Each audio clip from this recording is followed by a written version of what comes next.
बिस्मिल्लाहिर्रहमानिर्रहीम। Welcome to Stars Academy Lahore Ghulam Qadir campus. कैसे हैं आप सब लोग। और आज की video one of the most important topic है जो कि मेरे जहन में काफ़ी दिन से था और मैं बात करना चाह रही थी, क्योंकि इससे मुतल्लिक काफ़ी लोगों ने, इवन मेरे कुछ काफ़ी करीब लोगों ने मुझसे जो है वो इन्फॉर्मेशन मांगी थी।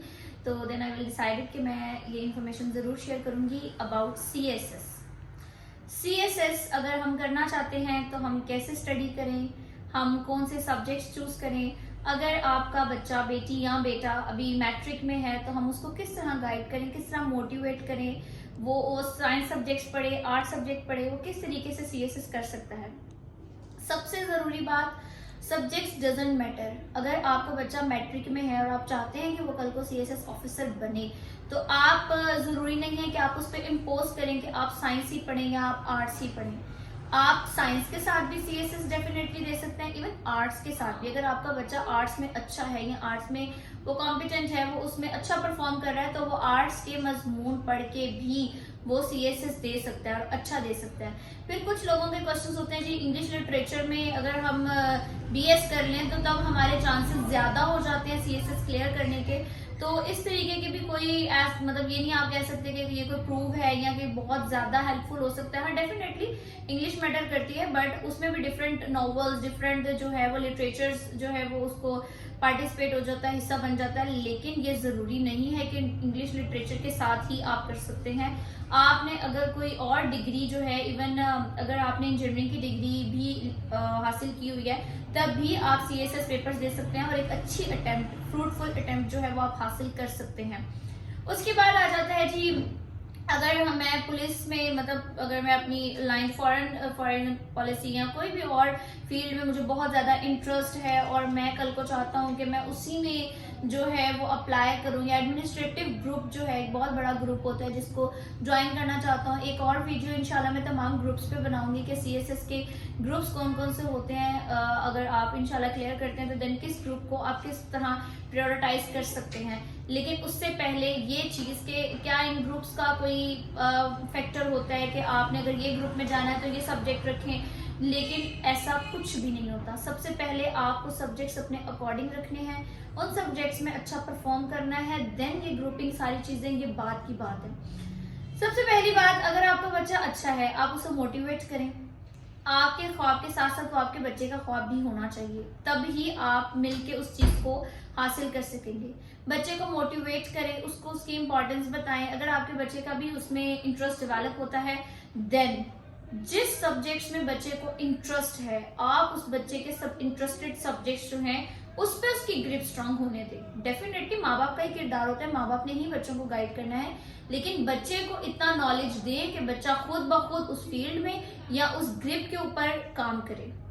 CSS में आपने एक बात याद रखनी है, कंपल्सरी सब्जेक्ट्स के अलावा आपके पास इलेक्टिव सब्जेक्ट्स होते हैं। उन इलेक्टिव सब्जेक्ट्स में कैटेगरीज होती हैं, ग्रुप्स होते हैं, जिसमें से कुछ सब्जेक्ट्स में 100 मार्क्स का पेपर आपने चूज करना है, कुछ सब्जेक्ट्स का पेपर 200 मार्क्स का होता है। लेकिन आप ये नहीं कह सकते कि आपने आर्ट्स रखी है तो आर्ट्स वाले जो हैं वो सब्जेक्ट्स कम होंगे, या साइंस है तो साइंस वाले सब्जेक्ट्स ज्यादा होंगे। बहुत ज्यादा नंबर ऑफ सब्जेक्ट्स हैं जिसमें से आसानी से आप अपनी फील्ड के अकॉर्डिंग चूज कर सकते हैं। लाइक मैंने अपनी फील्ड के अकॉर्डिंग जो चूज किए थे वो फिजिक्स का 200 मार्क्स का पेपर है, कंप्यूटर साइंस भी 200 मार्क्स का पेपर है, एंड आपके पास बिजनेस एडमिनिस्ट्रेशन आ जाता है, इन्वायरमेंटल साइंसेज आ जाता है। तो वो 100 मार्क्स का पेपर अगर आप चूज करें, आपकी इजीली 600 मार्क्स जो है वो हो जाते हैं जो इलेक्टिव के लिए। फिर मार्क्स डिवीजन एक अलग बात है जो मैं आप लोगों के साथ बाद में शेयर करूंगी। मार्क्स डिवीजन इतनी कोई नेसेसरी बात नहीं है फिलहाल इस वीडियो के लिए। इस वीडियो के लिए बात ये थी कि सब्जेक्ट चूज करना एक बहुत बड़ा मोटिव बन जाता है बच्चों के लिए। बच्चे बहुत ज्यादा परेशान होते हैं, तो इसमें मेरा नहीं ख्याल कि आपको परेशान होने की जरूरत है। You just focus on your on ideas and on your on interest, कि आप खुद किस में इंटरेस्ट ले रहे हैं, आपको क्या अच्छा लगता है। मुझे पता है मैं अमेरिकन हिस्ट्री या US हिस्ट्री नहीं पढ़ सकती, तो मैं US हिस्ट्री जो है वो मैं उस सब्जेक्ट को कैरी नहीं कर सकती। मेरे लिए फिजिक्स इजी है, मेरा अपना सब्जेक्ट है, मैं डेफिनेटली उसी में अटेम्प्ट दूंगी। उसके अलावा कुछ लोगों का ये ख्याल होता है कि जी लॉ कर लिया जाए तो लॉ से भी CSS आसान हो जाता है। तो अगेन वही बात है कि लॉ के सब्जेक्ट्स भी सीएसएस में ऑफर किए जाते हैं इलेक्टिव में, लेकिन बात फिर वही है बेटा कि अगर आप लोग अपनी फील्ड के सब्जेक्ट्स में ही ग्रिप है, आपको जो आपका एरिया ऑफ इंटरेस्ट है, आपके पास वो बहुत ज्यादा अपॉर्चुनिटी मौजूद होती है जिसको आप इजीली अटेम्प्ट कर सकते हैं। ये स्पेसिफाइड किस्म की रीजंस के लिटरेचर में बीएस हो, लॉ हो, आपके साइंस के सब्जेक्ट्स कम हैं, आपके पास हिस्टोरिकल सब्जेक्ट ज्यादा है, इस तरीके की कोई भी बात नहीं होती। You just focus on your subjects. मैं इंशाल्लाह एक वीडियो जरूर बनाऊंगी जिसमें आपको डिटेल्स बताऊंगी आपके सीएसएस सब्जेक्ट्स कौन कौन से होते हैं। अगर आप साइंस से बिलोंग कर रहे हैं तब आपने कौन सी पेयरिंग उठानी है, मतलब easily definitely it's again up to you कि आपके लिए कौन सा सब्जेक्ट आसान है। हो सकता है मैं आपको फिजिक्स सजेस्ट करूं लेकिन आपके लिए वो आसान ना हो, तो इसलिए आपने अपने अकॉर्डिंग जो आपको लगता है कि आप इस पेयरिंग को इजीली पिक करके आप अटेम्प्ट कर सकते हो, आप हमेशा उसको चूज करें। Second thing is that motivation, बच्चे को हमेशा मोटिवेट करें। ये बात मुझे लगता है हमारी सोसाइटी में लाइक 10 to 15% थोड़ी सी कम है। डेफिनेटली है, हम अपने बच्चों को बहुत सपोर्ट करते हैं, बहुत मोटिवेट करते हैं, लेकिन एक उनको उनके एम और उनको जिंदगी के मकसद के बारे में बताना वो बहुत जरूरी है।